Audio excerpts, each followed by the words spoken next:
action a little bit harder for him. Really, really nice to see these trainers bringing something a little bit unique. I liked getting insight from Aaron actually about his team. What he was talking about was it was all about speed, all about going fast and going first in every single turn. So that's something he could potentially lean into to really try and push it on and get that big damage down. Both trainers have to commit and play this Groudon Kyogre matchup, finding that board position. I talked about it with Rosemary earlier, that if you're the Groudon player, you really need control of the weather. You can't be playing in the rain because the Kyogre's just going to run away with it, especially Aaron's Kyogre, which is often going to be going guaranteed much, much faster than you. So a lot of work for Joe to do when it comes to controlling the weather.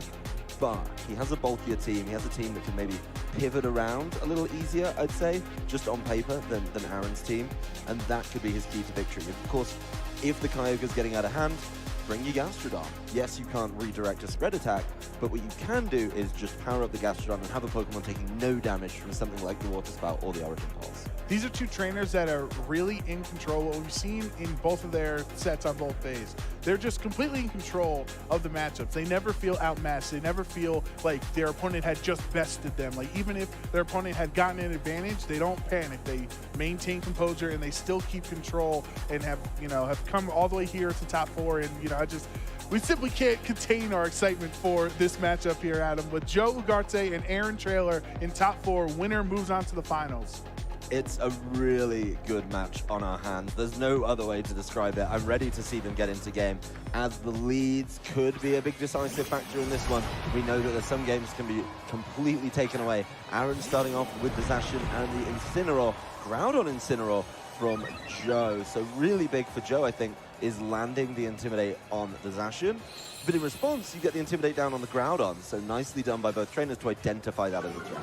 And we know that, because we've seen it multiple times now, that Joe's Groudon is Assault Vested, so doesn't have options for Protect or potentially a Swords Dance that is common on a non-AB version of Groudon. So it is, if Joe is going to stay on the field with Groudon, he will have to stay with this negative to his attack stat. He's got to be really thinking about switching it out in this turn. We've looked at the Groudon a few times and being able to just get caught very early, not exactly ideal. Looks like there's not going to be any switches though, as the fake out goes from Joe's side into the opposing Incineroar. And Behemoth Blade from Zacian into Groudon. It has been intimidated, so it's back down to neutral. Because of the item brings it up to +1. So that's a neutral attack, brings it to about half. Precipice Blades does miss the Incineroar though. Zacian goes down to half. Incineroar flinching anyway in that turn. So a bit unfortunate that Precipice Blades does miss on that turn for Joe. That's not what you want, but you got the damage down on Zacian, which I think is really, really important. And you didn't get faked out. So potentially Aaron, if he was faking out the Groudon, that was a potential speed tie as well. I think they're both trying to figure out who's got the faster Incineroar. Obviously, they got a bit of insight from the Intimidates at the beginning, but it's all gas, no brakes in this game. Sacred Sword brings Incineroar down to around 30% of his HP, and then now the Precipice Blade does connect this time around, taking out Zacian, but because of Incineroar's Shuka Berry, it really does not do too much damage to it. Unfortunately for Aaron to lose the Zacian this early in the matchup, but Throat Chop ineffective into the Incineroar, but now can't use those sound-based moves that it would like to, like the potential parting shot.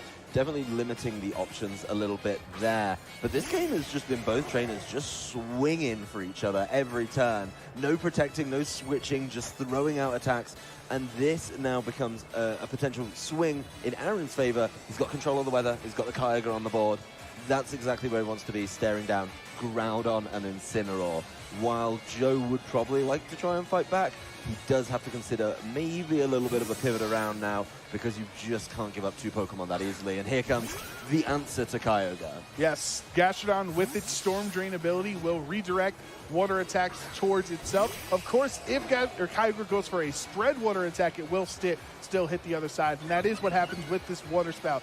Gonna boost the special attack on Gastrodon, which will be nice for Joe, but this super effective Water Spout will still be enough to take down the Incineroar. Now you have to wonder, with the Kartana getting onto the field, it's not just so safe for Gastrodon to just hang out around the whole time to stop the Kyogre, because Kartana is actually one of the few Pokemon that is very well capable of handling a Gastrodon in this format. It's definitely very well capable. It's got the perfect move to deal with it. And Joe reveals his last Pokemon actually as the Zacian, so no Charizard there.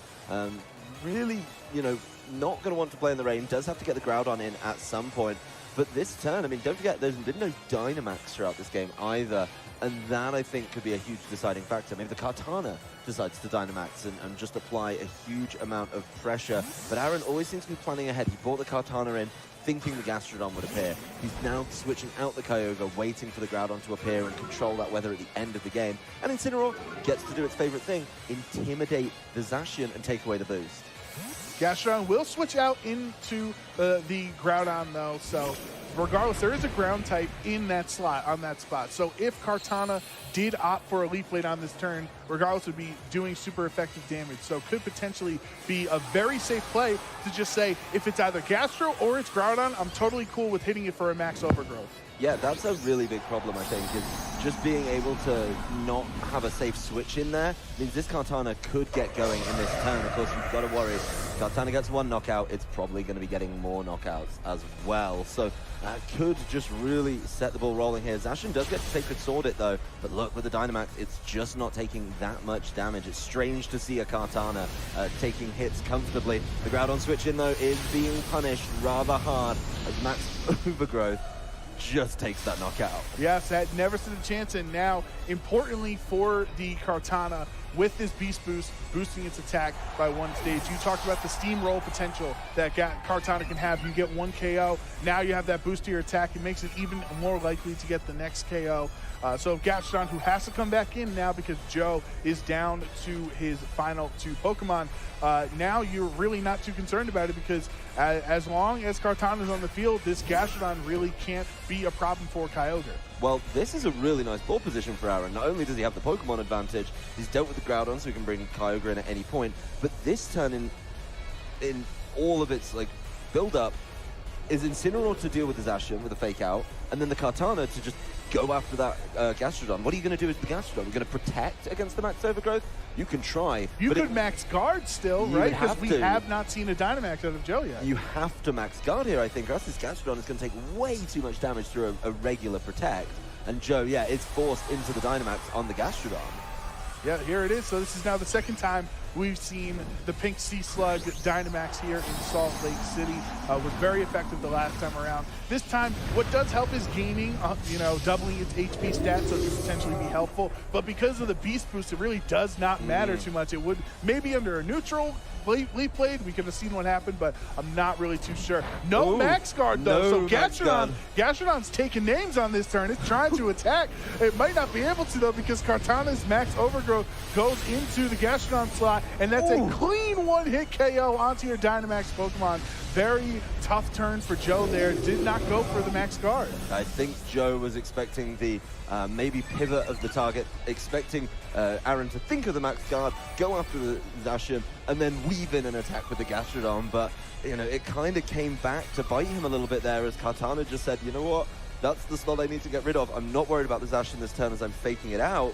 Let me just deal with that Gastrodon, and it wasn't allowed to make a single move. It went back down to normal size almost as quick as it went up to the Dynamax size, so not a good game for the Gastrodon. And Zacian now facing down 3 Pokemon, probably not feeling itself too much in this matchup. Back to the drawing board for Joe, I think, in this one. What I love about how Aaron has played this game, as the Zacian with Sacred Sword, brings his Incineroar down to 4 HP, not enough for the knockout, but a +2 Kartana with the Max Airstream, not doing too much damage, but more importantly, getting speed boost. So now that Kartana can be faster than it in future turns. So the last thing to, Incineroar's not even getting knocked out at this point. It actually will because of Flare Blitz, which is really helpful for Aaron. It's going to knock itself out from Flare Blitz. Doesn't even need it because he knocks it out anyway. Joe is going to lose his first game on stream all weekend. He's been so dominant.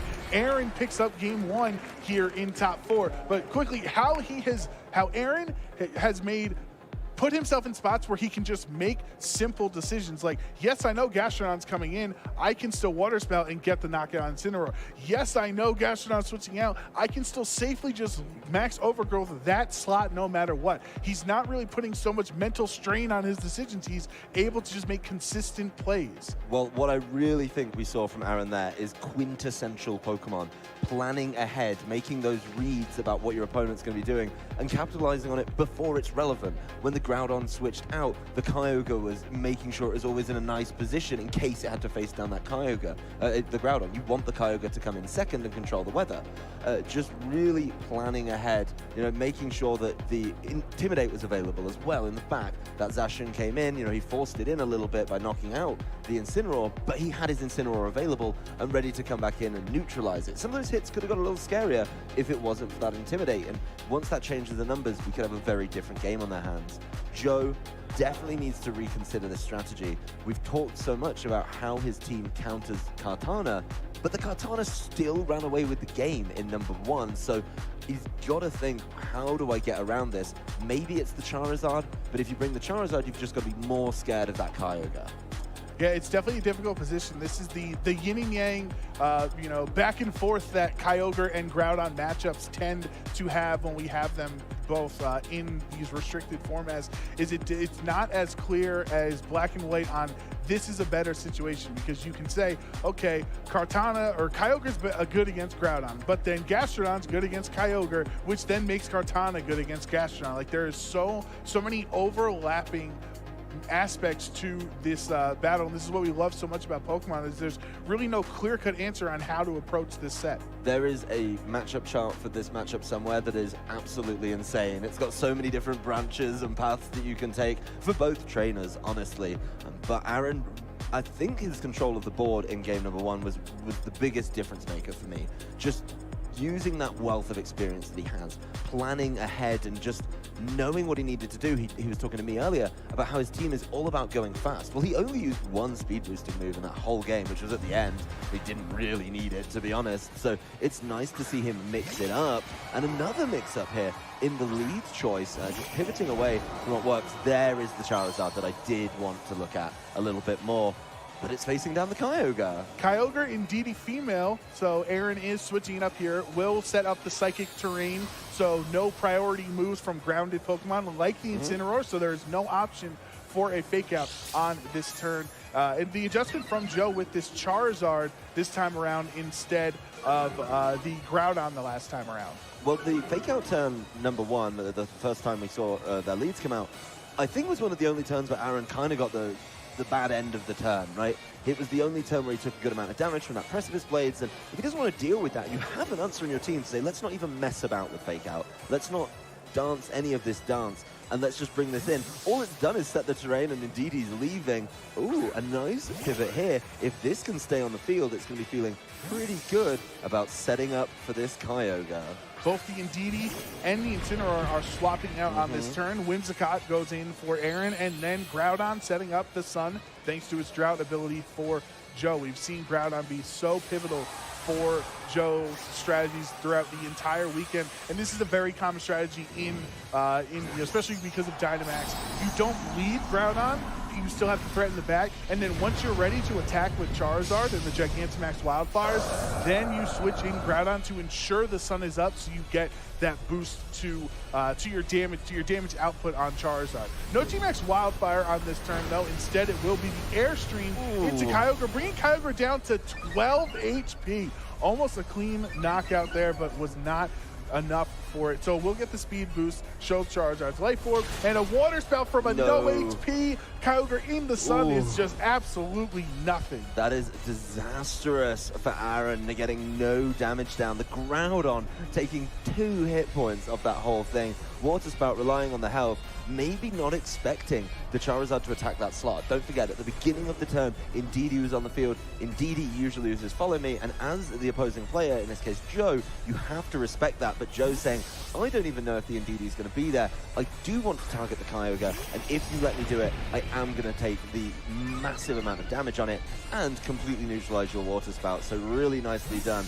Aaron seeing that the Kyogre is of no use right now, but pivoting to this double supportive pairing, which isn't going to be able to apply immediate pressure from this.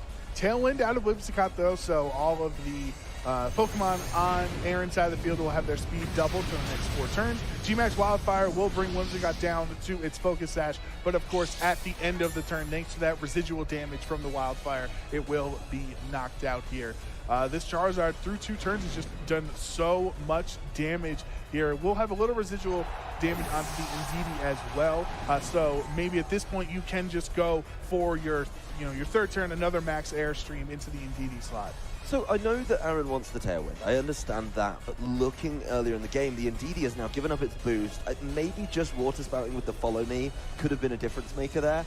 Watching the game play out, this seems tricky, and Aaron has to bring in now either a very low health Kyogre, which is going to be relying on Origin Pulse, it will get control of the weather, but the Charizard's been setting up speed boosts, and I'm just a little bit shocked that he's let this get away and let so much damage go down early doors. All credit to Joe, though. He's played it so well. He's seen that the Charizard is a massive, massive factor. Potentially leaving the Gastrodon at home. Oh, he has left the Gastrodon at home. That's confirmed. We've seen all 4. So that adaptation, really nicely done. Kyogre has to be looking at Origin Pulses now. And if you're a Precipice Blades or Origin Pulse apologist, you know exactly what it can do.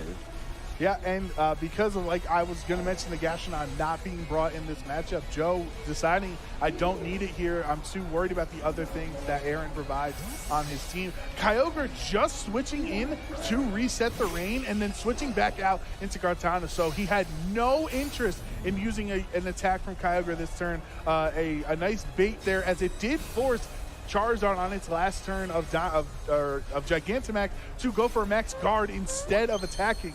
Follow Me from Indeedee would have redirected the attacks there, but the Kyogre just switching in to switch out was enough pressure to force Joe to waste his last turn of G-Max. Yep, it didn't want to play around with it, and that's probably something that's huge for Aaron in this matchup.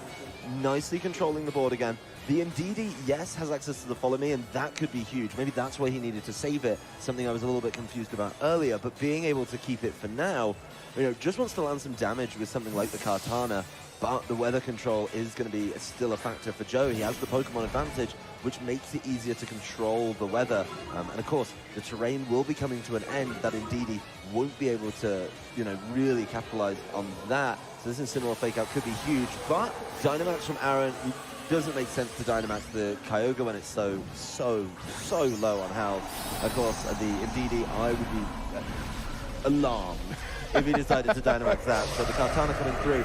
This now needs to be the Pokemon dealing the damage in the last couple turns of the Tailwind. Kartana right now can deal some very big paper cuts with that Dynamax attack on this turn. Follow Me from Indeedee will redirect any attacks that were going towards Kartana and instead bring them into the Indeedee slot. Max Knuckle, a fighting type move, neutral onto Zacian, but more importantly, gets an attack buff this turn, which will, help out Kartana do even more damage. The thing you have to worry about is that the next turn you'll be facing down at a potential Incineroar, but the Sacred Sword is not enough to knock out the Indeedee. Would have been, will the Wildfire be enough? Yes, it does take it out there. So understanding the combination of Wildfire damage and Sacred Sword would be enough to get rid of that Indeedee. And now Aaron is down to his final 2 Pokemon, a Dynamax Kartana and a 12 HP Kyogre. There's a lot of work being requested, and this Kyogre, like you say, is exceptionally low. That said, the Fake Out threat isn't there. The Indeedee controlling the terrain is still becoming a factor, but at any point, Joe can just switch in the Groudon and take away the rain. As soon as that happens, this Kyogre is pretty much done for, I'd say, because it's just not going to be able to deal the requisite amount of damage. Not the Groudon showing up this time, though. No, instead, the Charizard switching in that Incineroar slot, and Zacian with a Protect. Yet another defensive play out of Joe. Not a lot of offensive output being put down the last couple of turns here. But the Max Knuckle into the Charizard slot is resisted. Doesn't do too much damage, but it does give Kartana a second attack boost. So if the Kartana on its, say, third turn can go for a max airstream and become faster, that might be a big deal. The Origin Pulse Go does connect onto Charizard, so 85% of the time, it has worked out for him, and Charizard is knocked out here. This does, however, give Joe a free switch into either Incineroar or Groudon. If you need, I mean, the Kyogre's just gone. It's gone with G-Max Wildfire, so it doesn't even matter. You don't need to show the Groudon. This Kartana is going to have to 3v1 without a Tailwind. Yeah, Joe has rebounded, you know, incredibly well here, considering how strong a position Aaron was in game 1. Joe has really been commanding here in game 2, and as Incineroar comes out, that is yet another Intimidate, which does negate the Max Knuckle boost to its attack stat there. I know the rain is up, but you don't want to be facing down the Incineroar if you're Kartana. No, the Kartana has got a lot of work, and knowing, especially while it's Dynamax, it only has single target moves, so it's not going to be able to pick up those double knockouts. The Sacred Sword brings it so low anyway. This Max Steel Spike isn't going to help the Kartana, and this Ashen just takes it anyway. Yeah, you can be +6 defense. If you only have 4 HP, I think they'll be able to break through that wall. Incineroar parting shot, though, into the Kartana, lowering its stats again and switching out into Groudon. Kind of just like, you know, waiting it out, playing it safe from him. Understands you don't want to make any big mistakes on this turn, and now the Groudon's in, and Zacian can attack again. This is locked up for Joe. Yep, the Tailwind's gone. The Kartana's just not able to knock both of these Pokemon out before either of them get to move. So it's just not looking like we're going to be wrapping this one up. But we are heading to game 3. And that's all we can really ask for, Adam, is seeing a matchup with such great trainers like Joe and Aaron, getting a, you know, best of 3, actually going to game 3 to decide who moves on to the finals here in Salt Lake City. Like, this is incredibly exciting, and both wins were really convincing from both sides. So, you know, we really have no idea how this battle was going to end. Both trainers, actually, in each of their wins, played so well. If you're new to the game, if you're learning, these are the 2 trainers to watch right now. You know, they're obviously top 4 at this regional, but the way they play the game is so deep, and understanding is just always there in every single turn. Break down the turns, see what they're doing. This game, I talked about it after game 1, Aaron was controlling the turn every time. Aaron was making sure that he was in a good position and was thinking ahead, and after that turn 1, on those early couple turns in particular, Joe felt like he was really controlling the game. He was always in the driving seat. He was making those heads-up switches, and getting the G-Max Wildfire down after that Max Airstream did huge amounts of damage to the Kyogre really caused a problem. That Kyogre was always being forced to switch out or be saved for a point where G-Max Wildfire wasn't in play. That was something I think overlooked a little bit by myself, where the Kyogre just can't sit on the field when it's that low.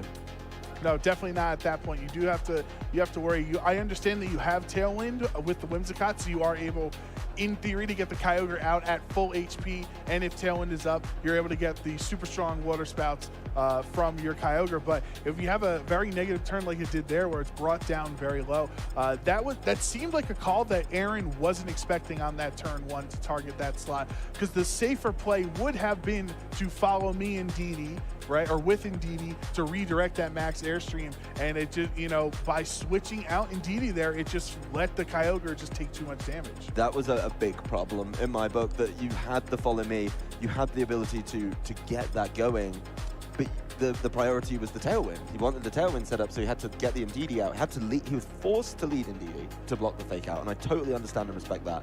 But I think moving towards the Whimsicott Tailwind a little quickly caught him there, and Joe took advantage of that. The Water Spout, obviously painful to watch when it's doing that little damage, and then it really felt like Joe's game to lose at that point, and he just didn't. He just controlled the game so nicely, kept the board position, really smart switching, and the longer the game went on, the more impactful that G-Max Wildfire was between turns.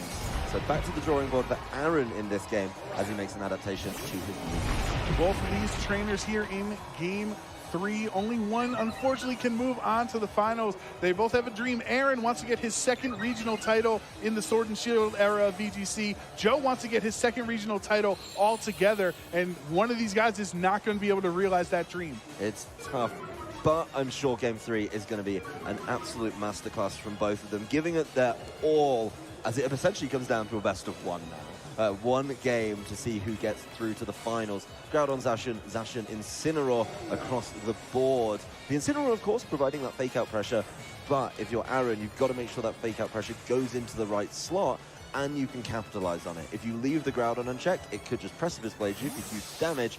If you leave the Zacian unchecked, it's just going to do some Zacian things. But at least, in this case, I mean, it's now going to be the same on both sides, but I was about to say, Aaron's Incineroar had already intimidated Joe's Zacian, but Joe just matches that immediately. That's what you do. When you see an Incineroar, you bring in your own to do the same thing. Sacred Sword brings Incineroar down to around 30% of its HP, and Zacian says, I'll do the exact same thing. Now, Party Shot from Incineroar on Aaron's side is going to be able to let him switch out into something that can potentially help in this matchup more. Could be the Whimsicott with a Tailwind, or potentially, you know, bring that one of your other sweepers. You'd wonder, like, did he? So he's showing Kyogre. That means he either left Whimsicott or Kartana off the team. That's a big choice, and I'm not so sure about the Kyogre showing this early. Yes, this turn you'd be able to maybe throw out a big attack, take out that Incineroar, get huge damage down on the Zacian, and then maybe polish it off with your own Zacian. But you're the Kyogre player who knows the Groudon's in the back. You can't reliably just throw out big water-type attacks and hope that there's no sun switching. It's just an option that you have to respect, and this may force Aaron to pivot around a little bit. Of course, the Incineroar just also has access to Fake Out this turn. No Indeedee on the field so far to slow that down. So really needs to figure out how much this Kyogre can do, as Groudon just comes right in for Joe. Yep, Zacian switching out into Groudon. As of right now, it doesn't look like the Indeedee is switching onto the field for Aaron to stop the... actually, it might actually because Kyogre is switching out. So I was looking at the Zacian slot, but instead, Kyogre swaps into Incineroar to get an Intimidate. Second one onto Joe's Incineroar, and the first one onto his Groudon there. So their physical attacks are going to do just a little bit less damage. And Joe being... very pivot hungry, saying, oh, you brought Kyogre? Let me show you my Gastrodon. So it was revealed. Joe has shown all 4 Pokemon. That means he has not brought the Charizard, and he did, importantly, bring Gastrodon in the back. So if Aaron has the Kartana waiting in the back, that's good news for him. That's what he wants to see, and Joe's really showed his hand there. But now it's up to Aaron to call it and see if he can match it. We've talked about which grass type he's bought, and Aaron probably knows at this point the rest of the game plan is becoming a little more apparent to him. He knows what he's got to do. The Incineroar nicely using the fake out there. That's the first one we've actually seen go through. As Zacian, I think Zacian just needs to buy some time, maybe try and carve out a Pokemon advantage here, and then it'll be in a good position. Both trainers, though, are holding on to their Dynamax, and that could swing it in anyone's favor. Stone Edge from Groudon does connect into Incineroar. Only 80% accurate, so you're really tempting fate on that turn. Incineroar is down. Gastrodon flinching, of course, thanks to the fake out on that turn. I understand Zacian is that neutral attack because of the Intimidate, but I was kind of expecting Behemoth Blade to do a little more to Groudon. So does that worry you for Aaron to see that Behemoth Blade is potentially a 3-hit KO into Groudon? That's not what you want to see, but I don't think the Zacian is needed to really carry this game and push Aaron through. The Kyogre and potential Kartana are the options that he wants to play with there. So that could just be his Zacian sitting on the field just saying, you know what, the other two are going to do the heavy lifting. You just get the bits of chip damage down to make those knockouts even easier and soften things up if it's Kartana to come in, clean up and finish the KOs, and then, of course, get the beast boosts and go a little bit crazy with that one. Groudon, of course, forced out because of what we've been seeing on the weather control. Joe, with his whole team revealed, needs to find out what that last Pokemon is very, very quickly, I'd say. Incineroar intimidating yet again on switch in, but this Behemoth Blade now at -1 attack into the Incineroar, or into the Gastrodon slot, excuse me, is not going to do a lot of damage. Of course, the Kyogre really can't even touch him at all either because of Water Spout thanks to Storm Drain. More importantly, though, this will claim the knockout onto Incineroar, so that is one less threat that is potentially facing down the Kartana for Aaron. The only thing that you're really now worried about would be a potential Sacred Sword from Zacian or, Precipice Blade out of the Groudon. Earth Power into Zacian is not enough for a KO there. After that Storm Drain, that really hurts. And I was just thinking the Gastrodon doesn't really get to fire back too well against the Kyogre, but it does get to bruise that Zacian. It's been sitting on the field, and this is my concern for Aaron's side. He's leaving the Zacian on the field. It's been sat there for a little while now. It's been getting a lot of Intimidates down. It's at -1 attack. And if you just leave it there, you know, then Joseph can focus down against the rest of the team. You know, this Kyogre may just have to switch out right now just to get control of the weather again. And that switch could be heavily punished, and that would be a big concern for me if you're in Joe's shoes. So Joe is really relying on this end game board position with Groudon just being able to control the weather, and he needs that Groudon to be available. He's okay to do it now. Both trainers are at 3-3. When you get down to your last two, you lose the ability to switch. And if, say, the Kyogre is going to leave the field now, it gets tough, right? Do you want the Groudon to leave so you can bring it in afterwards later? Or do you just want to go for it because you want to get damage down, knock it out, and just force the Kartana in a really tough 1v3, 1v2 situation? Well, it looks like both these trainers want to go for it, as there are no swaps on this turn. Groudon has Dynamax. Will we see a match out of the Kyogre, or is Aaron saving his Dynamax for the Kartana into the back? We still haven't even confirmed if it's there, but it seems likely. Behemoth Blade, though, now into the Groudon, will do double damage because it's a Dynamax Pokemon. That's how it works. So, you know, those two Intimidates have actually hurt it that much, because think about how much more it would have done. Storm Drain, though, boosting Gastrodon's special attack again. It's gonna be close, This Joe. is in the sun with the Salt Vest. It's not enough to take out the Groudon, so he will get one attack here, and that is the Max Quake into Zacian, which will be enough to knock it out. Gets a special defense buff there, but so Aaron is now down to his final two Pokemon here, the Kyogre and this last Pokemon that will be revealed. I ran the numbers quickly, and I thought that the Water Spout would get it close from full health, but it just wasn't a factor. Now Water Spout, not a thing you're going to be able to do. That Earth Power bringing it to just over half, but now you've got to move on over to the unreliable Origin Pulse. The Pokemon count is going to be sat in Joe's favor at the end of this turn, and Aaron has to show his final Pokemon right now. It is the Kartana. It is a Dynamax candidate, but he's going to have to play rather wisely. Maybe this is Aaron's out, is I know the sun is up, and it does hurt a little bit, but you've got to go after that Groudon with the Kyogre in the sun. That said, very, very smart from Joe. The Max Quake with a special defense boost, it might just be able to take it.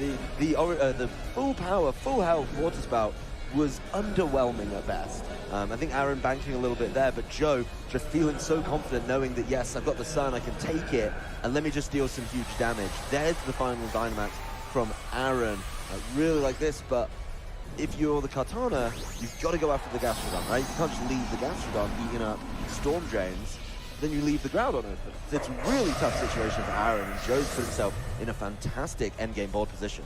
And of course, if you leave Groudon open there, Groudon has access to fire moves in the sun, right? So very dangerous. Kyogre, or excuse me, Kartana with the Max Airstream takes out Groudon. So now Joe has lost his Dynamax Pokemon. It is 2-2 right now. A speed boost, which is important for both of them, and an attack boost that he will be getting on Kartana thanks to the Beast Boost ability. So I don't know how this Kyogre is trained because Zacian is such a fast Pokemon. At +1, will it outspeed? He doesn't really care. The Gastrodon is just there to stop it right now, but a +2 Earth Power does half. That's an Assault Vest Kartana. That means, like, that would have done more if you didn't have the AV on. So now we know Zacian is coming back in.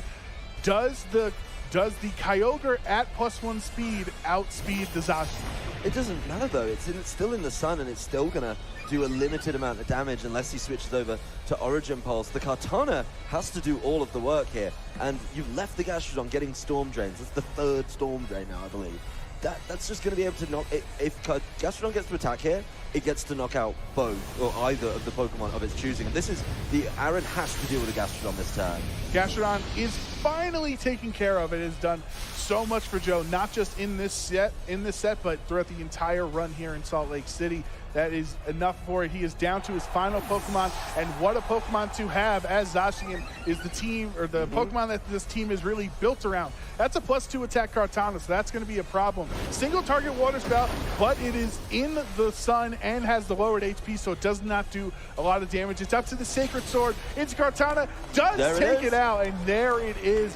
Now the Kartana is gone. You cannot use those Beast Boosts anymore, and it's down with this Kyogre, unfortunately, against Zacian. So nicely done from Joe on the previous turn to understand that the Kyogre was no longer a threat, hitting the Gastrodon attack into the Kartana. So nice.